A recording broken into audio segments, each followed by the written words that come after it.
السلام عليكم ورحمة الله وبركاته. طلبة تانية ثانوي، ازيكم؟ ان شاء الله النهارده هنحل مع بعض واجب الحصة التاسعة اللي هي كانت تحت عنوان الزاوية الحرجة والانعكاس الكلي. تمام، هنبدأ ان شاء الله هنبدأ دلوقتي مع بعض على طول في اول جزئية من الواجب اللي هي جزئية الاختيارات. تمام، اول سؤال هنا بيقول لنا، اول سؤال في الاختيارات: اذا كان الهواء هو الوسط الاقل كثافة، يعني بيقول لك ان الهواء الوسط الاقل في الكثافة، فان جيب الزاوية الحرجة يساوي ايه؟ فإن جيب الزاوية الحرجة يساوي إيه؟ خلي بالك لما أنت استنتجت أو أنتوا أخدتوا في السنتر مع المستر قانون الزاوية الحرجة، كان بيقول لك إن جيب الزاوية الحرجة ساين الفاي سي، ساين الإيه؟ الفاي سي ده بيساوي إن أقل على إن إيه؟ أكبر. تمام؟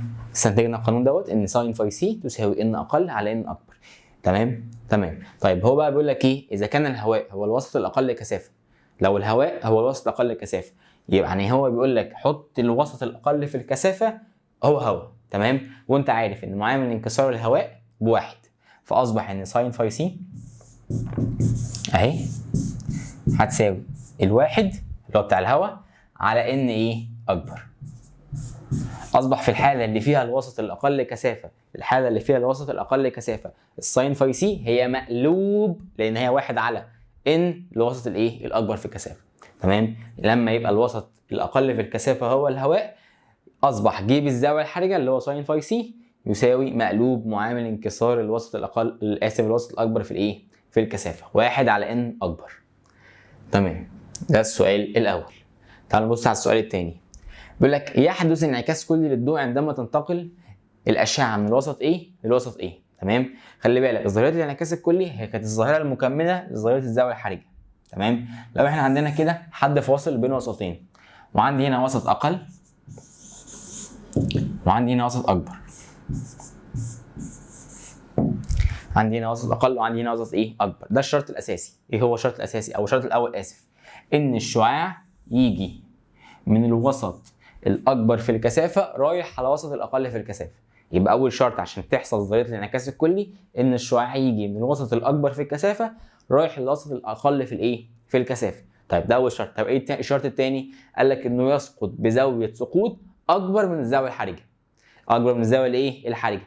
يبقى اول شرط ان الشعاع يجي من الوسط الاكبر في الكثافه للوسط الاقل في الكثافه. طب الشرط الثاني انه يسقط بزاويه سقوط اكبر من الزاويه الحرجه. تمام، يبقى الاختيار اللي فيه الشرطين متحققين هو الاختيار الالف، يعني تنتقل الاشعه من الوسط الاكبر كثافه وزاويه سقوطها اكبر من الزاويه الحرجه.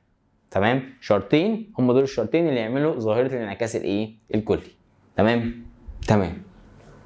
السؤال اللي بعده بيقول لك سقط شعاع من وسط اكبر كثافه، يبقى هو جاي من الوسط الايه؟ الاكبر في كثافه بزاويه 50، بزاويه ايه؟ 50، فخرج الشعاع في الهواء منطبقا على السطح الفاصل. لا حلوه دي، هي دي اللي احنا بنقفشها دايما، اللي هي ان الشعاع يسقط او ينكسر منطبق. ينكسر ايه؟ منطبق. كلمه ينكسر منطبق ليها كلمه ثانيه مشهوره، انه يطلع مماس. بص بالبنت العريضه اهي، كلمه منطبق او كلمه مماس لازم نقفش فيها. ليه؟ لان الشعاع لما يبقى ينكسر مماس على السطح الفاصل بين الوسطين، معنى كده ان هو سقط بزاويه سقوط تساوي الزاويه الحرجه. تمام، لازم تقفش فيها دي. ايه هي؟ ان هو يخرج منطبق، يعني معناها انه خرج مماس، يعني ده السطح الفاصل كده. تمام، والشعاع لما جاي كده اهو، ادي عمود المقام، فلما جه انكسر فين؟ مماس السطح الفاصل، مماس السطح الفاصل. طيب امتى تحصل الظاهره دي؟ لما يسقط بزاويه سقوط تساوي بالظبط الزاويه الحرجه، تساوي بالظبط الزاويه الايه؟ الحرجه. طب هو قال لي ان هو سقط بزاويه 50، ولما سقط بزاويه 50 انكسر منطبق على السطح الفاصل، معناها كده ان ال 50 دي زاويه حرجه. شفت الاستنتاج؟ معناها ان 50 زاويه ايه؟ حرجه. يبقى انا قفشت في ال 50 هي زاويه حرجه لما هو قال لي ان الشعاع خرج يعني انكسر منطبق انا فسرتها ان هو مماس، ان هو ايه؟ مماس. لما يخرج منطبق او يخرج مماس الاثنين معنى واحد على السطح الفاصل، معنى كده ان زاويه سقوطه قد بالظبط الزاويه الايه؟ الحرجه. يبقى انا استنتجنا ان ال 50 دي هي الزاويه الايه؟ الحرجه. هو طبعا خرج في الهواء، يبقى جاي من الوسط الاكبر في الكثافه للهواء. ليه ايه؟ الهواء. ده الشرط كده متحقق صح، جاي من اكبر رايح الاقل. طب تعالى نطبق القانون بتاعنا بتاع الزاويه الحرجه. خلاص احنا قفشنا ان 50 زاويه حرجه، فهتقول لي ان الساين فاي سي هتساوي 1. طب ليه 1؟ لانه هو خرج في الهواء، فالوسط الاقل في الكثافه هو الهواء، فعشان كده هنحط 1 مقسومه على ان اكبر. طب هو اصلا انا معايا الفاي سي وهو طالب مني الان، اعكس القانون، اعكس القانون على طول. يبقى شكله عامل ازاي؟ مش ده كده القانون؟ اقلبهولي. اقلبهولك ازاي؟ هتقول لي ان الان الاكبر، ان الان الايه؟ الاكبر هتساوي 1 على ساين فاي سي. ان الاكبر هيساوي 1 على ساين فاي سي. طب ما انا عارف اصلا ان الفاي سي ب 50، يبقى الان الاكبر هيساوي 1 على ساين 50، تطلع بالظبط بتساوي 1.3. تمام؟ هي شويه الفاظ كده في الجزئيه تحت الزاويه الحرجه والانعكاس الكلي هي اللي بتخليك تفهم المساله رايحه على انهي جزء بالظبط. تمام؟ هل هي انكسار عادي اللي احنا كنا بنتكلم عليه في قوانين سنيل، ولا هو انعكاس كلي وزاويه حرجه لما نشوف كلام بعينه شبه الكلمه اللي خدناها من شويه اللي هي منطبق او خرج ايه؟ مماثل. تمام؟ تمام. السؤال اللي بعده، السؤال رقم 4. تمام؟ بيقول لك ايه؟ تتوقف الزاويه الحرجه بين وسطين. السؤال رقم 4 بيقول لك تتوقف الزاويه الحرجه بين وسطين على، خلي بالك ان عندك قانون الزاويه الحرجه بيقول لك ان ساين فاي سي تساوي، القانون بيبقى باين جدا. تمام؟ ان اقل مشهور جدا على ان اكبر. تمام؟ ساين فاي سي بتساوي ان الاقل على ان الايه؟ الاكبر. طيب يبقى جيب الزاويه او ساين فاي سي او الفاي سي عامه اللي هي الزاويه الحرجه يتوقف على ايه؟ يتوقف على معامل الانكسار المطلق للوسطين.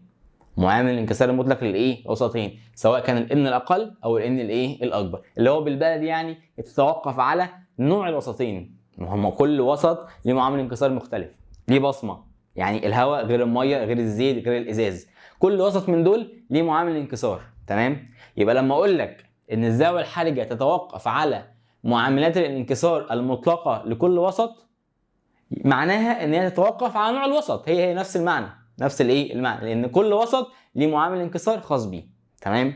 يبقى معامل الانكسار المطلق للوسط الاقل الى معامل الانكسار المطلق للوسط الايه؟ الاكبر، هي دي العوامل المؤثره في الفاي سي. باللغه الثانيه نوع الوسط اللي فوق واللي تحت. تمام؟ ده برضو يمشي كايه؟ كعوامل مؤثره على الزاويه الايه؟ الحرجه. طبعا في الاختيارات هنا مش الاختيار الصح هو د، الاختيار الصح هو ج، معامل الانكسار المطلق للوسطين، سواء الان الاقل او الان الايه؟ الاكبر. خلي بالك، ج معامل الانكسار المطلق للايه؟ للوسطين. 5 بيقول لك ايه؟ اذا كانت الزاويه الحرجه بين وسطين هي 30، هو مديهاني وفاضحها وقايل كل حاجه ان ال 30 هي فاي سي، هي زاويه حرجه، فان معامل الانكسار النسبي بين الوسط الاكبر كثافه ضوئيه الوسط الاقل في الكثافه الضوئيه. تمام؟ هو بيقول لك حط القانون، يعني هو هنا مش عايزك تفتكس اي حاجه، بيقول لك حط لي القانون ومديك دلوقتي الزاويه الحرجه بايه؟ ب 30. انت عارف طبعا عندك الساين فاي سي اهي،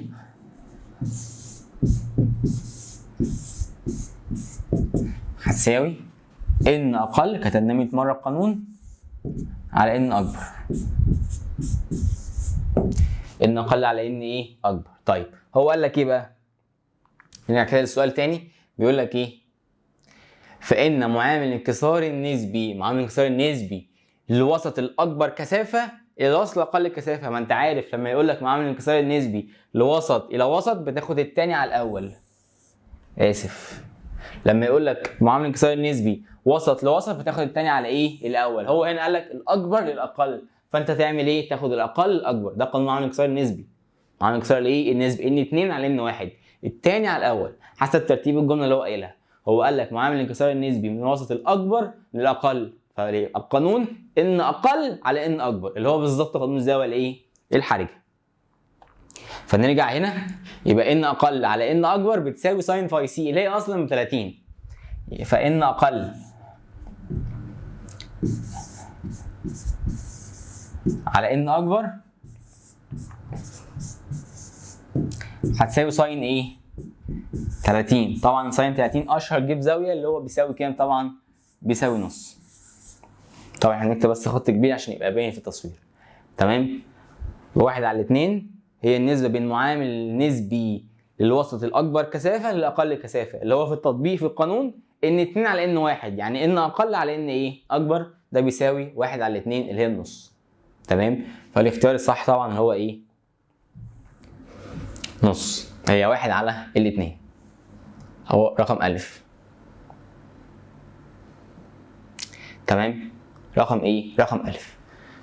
السؤال اللي بعده بالظبط كده، ده معامل، طبعا ده قانون معامل الانكسار النسبي، او عايز الكبير اللي اقل فاقل على كبير. ده ايه؟ معامل الانكسار النسبي ان 1/2 بتساوي ان 2 على ان 1. اللي بعده رقم 6 بيقول لك ايه؟ اكبر زاويه انكسار لشعاع ضوئي ساقط من الماء الذي معامل انكساره 4/3. تمام؟ هنا بقى بيتكلمك مش على زاويه سقوط، ما هي الزاويه الحقيقيه خليك فاكر اوعى تنسى هي زاويه سقوط مش زاويه انكسار. تمام؟ قال لك بقى ان الزاويه الحرجه اللي هي زاويه سقوط بيقابلها زاويه انكسار ب 90. زاويه انكسار بايه؟ ب 90. طب اشمعنى؟ ما قلت لك لو انا سقطت بزاويه تساوي الزاويه الحرجه بالظبط يبقى انا كده هنكسر مماس. هنكسر ايه؟ مماس. فلما نكسر مماس تعالى كده نتخيلها مع بعض. ادي السطح الفاصل اهو، ده السطح الفاصل. تمام؟ وانا جاي اهو زي الناس الشاطره من المعامل او من الوسط الاكبر رايح للاقل. تمام؟ هنا انا عندي 3 احتمالات. عندي كام احتمال؟ 3. ايه هما؟ اول احتمال اني اسقط بزاويه. خلي بالك، تعال الاول بس نرسم العمود المقام بتاعنا ونشوف احتمالاتنا. دايما في اي رسمه فيها انكسار بعد كده لازم تختبر ال3 احتمالات. خد ال3 كلمات دول تحطهم في حلقه في ودانك. ايه هما ال3 احتمالات؟ يا اما انا انكسر، يعني اطلع بالشكل ده. طبعا هنكسر مبتعد من الوسط اللي انا اتكسرت له وسط اقل. تمام؟ امتى يحصل الاحتمال ده؟ لما اسقط بزاويه اصغر من الزاويه الحرجه. لما اسقط بزاويه اصغر من الزاويه الايه؟ الحرجه. طب تمام. طب ايه هو الاحتمال الثاني؟ الاحتمال الثاني ان انا اسقط بزاويه تساوي بالظبط الزاويه الحرجه. لو سقطت بزاويه تساوي بالظبط الزاويه الحرجه فهنكسر مماس. هنكسر ايه؟ مماس. وساعتها لما نكسر مماس زاويه الانكسار اللي هي دي، اللي هي بين العمود المقام والشعاع المنكسر، ما هو ده الشعاع المنكسر، زاويه الانكسار هتساوي كام؟ 90 درجه. 90 ايه؟ درجه. طب ده الاحتمال الثاني. ايه هو الاحتمال الثالث؟ الاحتمال الثالث بقى خلاص كلكم ترجمتوه. الاحتمال الثالث اللي انت خلاص طبعا جه في دماغك كلكم، تعالى بس نغير اللون عشان ما نتلخبطش. ده سطح الفاصل اهو. تمام؟ اخر احتمال ان انا اسقط بزاويه اكبر من الزاويه الحرجه. هنا بقى تحصل ظاهره الانعكاس الكلي، فالشعاع اصلا ما يعديش لفوق فينكسر كده، او اسف ينعكس كده، يحصل له عمليه انعكاس ايه؟ كلي. تمام؟ تمام. هنا بقى بيقول لك ايه؟ بص السؤال تاني.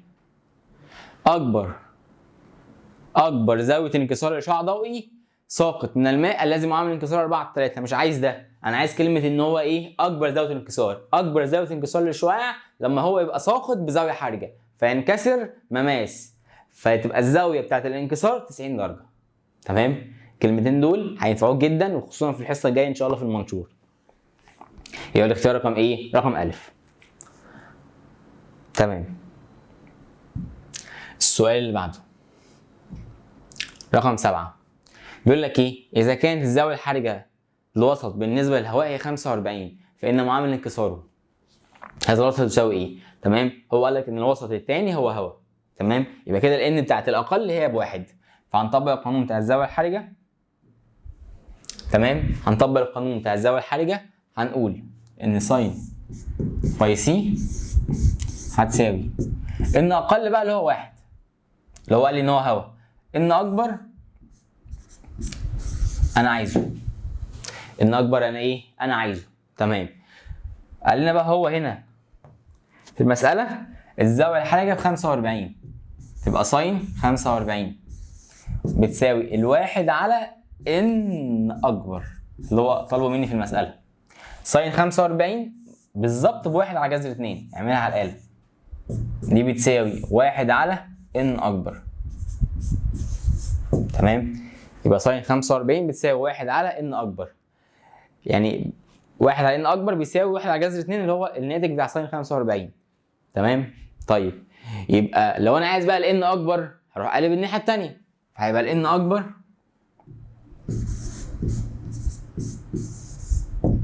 بيساوي جذر 2. الان اكبر بيساوي ايه؟ جذر 2. تمام؟ تمام.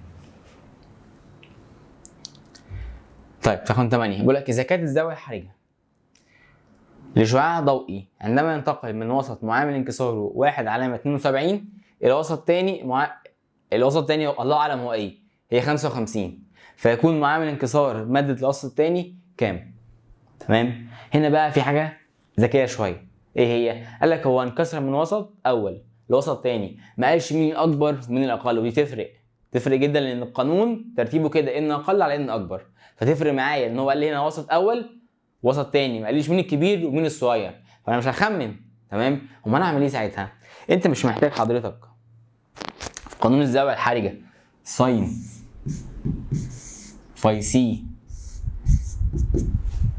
تمام، تقسم الان اقل على ان اكبر. مظبوط؟ طيب في الحاله بقى اللي هو دي اللي فوق اللي هو مش محدد فيها هو مين الكبير ومين الصغير، هو قال لي وسط اول معامل انكساره 1.72.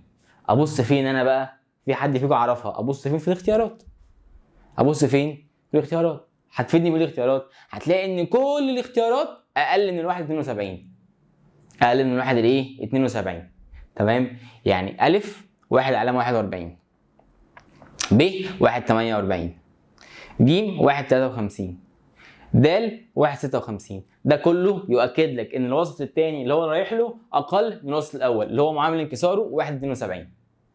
تمام؟ كل دول بياكدوا لك ان الوسط الثاني اللي هو اصلا رايح له اقل من الوسط الايه الاولاني. تمام؟ يبقى كده احنا مظبوط، احنا كده مظبوط، جايين من الوسط الكبير رايحين للوسط الصغير، فنطبق القانون وفي بطننا بطيخه صيفي. تمام؟ هنقول ايه؟ طبعا الزاويه قال لنا ب 55، قال لنا بكام؟ ب 55، فهنقول له ساين 55 هتساوي اللي فوق بقى هو الصغير ان اقل. خلي بالك ما ينفعش في الاختيارات تحط حاجه اكبر من 1.72 ان كده انت مش هتعرف، على 1 علامه 72. تمام؟ طرفين الفسطين هتضرب بقى الساين 55 في 1 علامه 72 تطلع الاجابه تمام بالظبط زي ما احنا عملنا، ان اقل هو اللي فوق وال 1.72 هي الكبيره بدت من الاختيارات. هنضرب بقى ساين 55 في 1 علامه 72 تطلع الان اقل بواحد علامه 41. تمام؟ هي بص كل مساله فيزياء ليها مدخل، لو انت قفشت المدخل انت حليت المساله مهما كانت صعبه. متاكد مليون في الميه ان مفيش مساله فيزياء بتتحل بقانون تاني انت ما خدتوش في السنتر، مستحيل. افتح مليون كتاب خارجي، افتح 100 مذكره، هتلاقي كل القوانين هي بالظبط، لكن المسائل شكلها بيختلف. احنا في نظام حديث. سؤال رقم 9 في الاختيارات بيقول لك اذا كانت سرعه الضوء في الوسطين اكس وواي على الترتيب هي الوسط اكس اللي هو الاولاني 2.4 في 10 اس 8، ده الوسط ايه؟ اكس. تمام؟ وسرعته في الوسط واي كانت 1.8 في 10 اس ايه؟ اس 8. ده كده الوسط ايه؟ واي على الترتيب، اكس اهي وواي اهي. تمام؟ طيب قال لك ايه؟ قال لك احسب لي الزاويه الحرجه بين الوسطين، الزاويه الحرجه بين الايه؟ بين الوسطين. طيب هتقول لي طب ما انا اصلا ما اعرفش في الزاويه الحرجه القانون واحد اللي هو الساين فاي سي تساوي ان الاقل على ان الاكبر. ايوه مظبوط، ما تعرفش القانون ده، هو القانون ده اللي بيحل بس في الزاويه الحرجه، بس انت عارف من سنيل ان القانون ده اللي هي مش القانون بقى، النسبه دي ليها بديل. ايه هو البديل؟ انت عارف ان الان الاقل على الان الاكبر علاقتها عكسيه مع السرعه، يعني بتساوي في اكبر على في اقل، صح؟ ده احنا عارفين من القانون سنيل ان طالما معامل الانكسار بتاع الوسط صغير يعني الكثافه الضوئيه بتاعته صغيره يعني السرعه فيه كبيره، ولو معامل الانكسار بتاع الوسط كبير يعني الكثافه الضوئيه بتاعته كبيره فمعامل الانكسار بتاعه ايه؟ اسف سرعته ايه؟ صغيره. تمام بطيئه يعني. طيب تعالى هنا بقى. شايف السرعه دي اللي هو وسط اكس سرعته في كام؟ 2.4 في 10 اس 8. معناها ده ان الاقل. اشمعنى ان الاقل؟ لان الوسط الصغير في الكثافه اللي هي معامل الانكسار كبير في السرعه. طب تعالى وسط واي. وسط واي هو الوسط الصغير في السرعه يعني الكبير في معامل الانكسار. صح؟ طب انت بقى عايز مين على مين؟ في القانون بيقول لك اقسم لي ان اقل على ان اكبر. اقسم لي ان اقل على ان ايه؟ اكبر. طبعا ان اقل على ان اكبر بالعكس مع السرعه فهتساوي في اكبر على في اقل. هي دي الفي الاكبر، في الوسط الاكبر يعني على في الايه؟ الاقل. مش في الكبيره، مش في السرعه الكبيره على دي السرعه الصغيره، لا في الوسط. اكبر واقل ده الوسط مش السرعه. تمام؟ يبقى هو عايز في اكبر اللي هو الوسط الاكبر في الكثافه الضوئيه اللي هي يعني سرعته صغيره على الوسط الاقل في الكثافه الضوئيه اللي هي سرعته ايه؟ كبيره. تمام يبقى هنقسم في واي على في اكس اللي هي السرعه الصغيره على السرعه الكبيره. السرعه الصغيره على السرعه الايه؟ الكبيره لان هي بالعكس مع الايه؟ معامل الانكسار. انا في معامل الانكسار المفروض اقسم ان اقل على ان اكبر فخدنا السرعه بالعكس في اكبر على ايه؟ في اقل. هتطلع كرياضه اهي ان اقل على ان اكبر بتساوي في اكبر على في اقل. طبعا هنا بس دي واي هي السرعه الصغيره وهي السرعه الصغيره ودي اكس السرعه الكبيره. تمام؟ يبقى في واي على في اكس هتساوي 1.8 في 10 اس 8 مقسوم على 2.4 في 10 اس 8. شيفت ساين على الاله تطلع 48 و59. تمام؟ طيب ده كده الحل بتاع قيمه الزاويه الحرجه. هو بيقول لك هي تقع في انهي وسط؟ يعني الزاويه الحرجه اللي هي 48 دي تقع في انهي وسط؟ طب تعال نشوف. هي كده الزاويه الحرجه بتقع في الوسط اللي معامل الانكسار بتاعه كبير اللي سرعته هتبقى صغيره. وبالعكس. تمام؟ يبقى انت كده الزاويه الحرجه لها شرطين كسرعه ومعامل انكسار. معامل انكسار كبير اللي هو مكانها يعني معامل الانكسار يكون كبير والزاويه الحرجه تكون السرعه تكون صغيره. ده ينطبق على وسط مين؟ الوسط واي. يبقى قيمتها 48 59 وتقع في الوسط ايه؟ واي. السؤال اللي بعده اخر سؤال في الاختيارات بيقول لك اذا انتقل شعاع ضوئي من وسط معامل انكساره ان 1 الى وسط اخر معامل انكساره ان 2 واداك علاقه قال لك ان ان 2 اقل من ان 1. ان 1 هي الكبيره، ان 1 هي الايه؟ الكبيره. فعند رسم العلاقه البيانيه ساين فاي ساين ثيتا زي ما انت شايف في الرسومات البيانيه دي ايه هي الرسمه المناسبه للشكل ده؟ طيب تعال نشوف. قال لك ايه؟ قال لك انا المفروض هنا ساين فاي قانون سنيل على ساين ثيتا دي هتساوي ان 2 على ان 1. صح؟ بتساوي ان 2 على ان ايه؟ ان 1. دي النسبه بتاعت الزوايا. ده قانون سنيل قال لنا كده. طيب تمام. هو قال لنا ايه بقى؟ ان 2 هي الصغيره وان 1 هي الكبيره. ان 2 هي الصغيره وان 1 هي الايه؟ الكبيره. يعني دي اقل ودي ايه؟ اكبر حسب اللي هو قايله. طيب يبقى ناتج القسمه ده هيطلع اكبر ولا اقل من الواحد؟ هيطلع اقل من الواحد. هيطلع اقل من الايه؟ من الواحد. لازم يطلع اقل من الواحد. ليه؟ لان انا قاسم حاجه صغيره لحاجه كبيره. فلازم الناتج يطلع اقل من واحد. يعني انت معاك برتقانه قسمتها على 4 اشخاص. قسمتها على 4 ايه؟ اشخاص. فكل واحد هياخد ربع، لازم ياخد اقل من البرتقانه، ياخد اقل من واحد. فلما تقسم حاجه صغيره لحاجه كبيره تطلع ناتج القسمه اصغر من واحد. طيب يبقى النسبه اللي هي ساين فاي على ساين ثيتا طلعت اقل من الواحد. طلعت ايه؟ اقل من الواحد. فانا اخد هنا بقى من الرسمه الناتج اللي يطلع اقل من الواحد. خلي بالك دي رسمه بيانيه. طيب انا عايز اجيب الميل بتاعها، يبقى الميل بتاعها بيجي من التان. ما هي تان ثيتا هي الميل، ومن الرسمه دي ساين فاي على ساين ثيتا لان هو الصادي على السيني. يعني تان ثيتا هيساوي ساين فاي على ساين ثيتا صح؟ واتفقنا مع بعض ان النسبه اللي اسمها ساين فاي على ساين ثيتا لازم تطلع ايه؟ اقل من 1 حسب الرسمه اللي هو راسمها، او اسف حسب العلاقه اللي هو مديها لي. تمام؟ تمام. طيب فين بقى مين بقى في دول يدينا تان اقل من 1؟ جرب بالاله. تان 45 بواحد بالظبط. طبعا دي غلط. اتفضل لنا تان 30 وتان ايه؟ 60. طبعا تان 30 هي اللي اقل من الواحد. تان 30 هي اللي اقل من الايه؟ من الواحد، لكن تان 60 اكبر من الواحد. تمام؟ تمام. يبقى الاجابه الصح هنا ايه؟ الاختيار ج اللي هو ايه؟ تان 30. معامل الانكسار اللي هو ايه؟ اللي اختار طبعا تان ايه؟ 30. كده احنا حلينا مع بعض الايه؟ الاختيارات. نخش على ايه؟ على المسائل.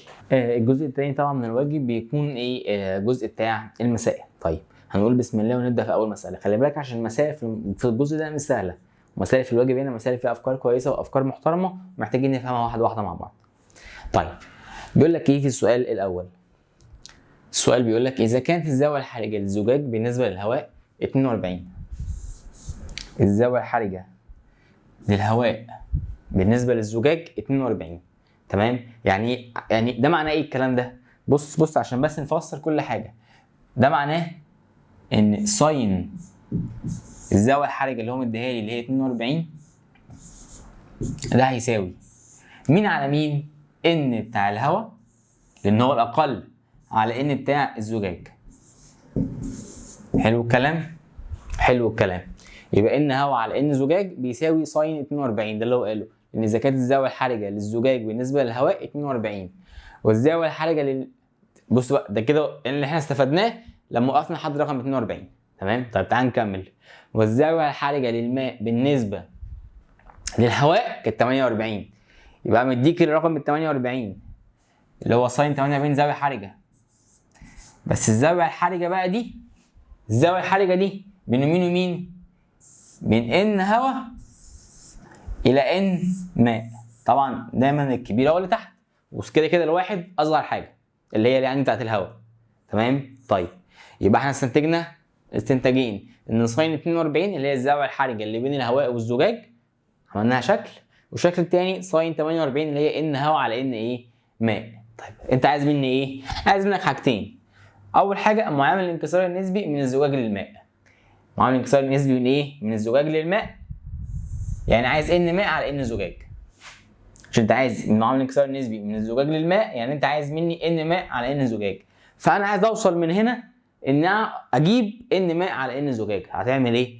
والله انت عندك معادله اولى اللي هي ساين 42 بتساوي ان هواء على ان زجاج، وعندك معادله ثانيه اللي هي ساين 48 بتساوي ان هواء على ان ميه. طب ممكن نعمل ايه؟ ممكن نقسمهم على بعض. تعال نشوف هنعمل ايه. خلي بالك احنا عايزين نوصل لمعامل الانكسار النسبي بين الزجاج والماء. يعني عايز ان ماء على ان زجاج. انا عايز اوصل بالشكل ده. خلي بالك ان ماء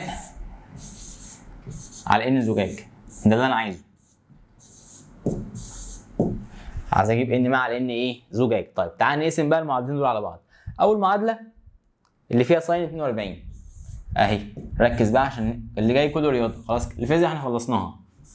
على ساين 48. طيب تمام. مش ساين 42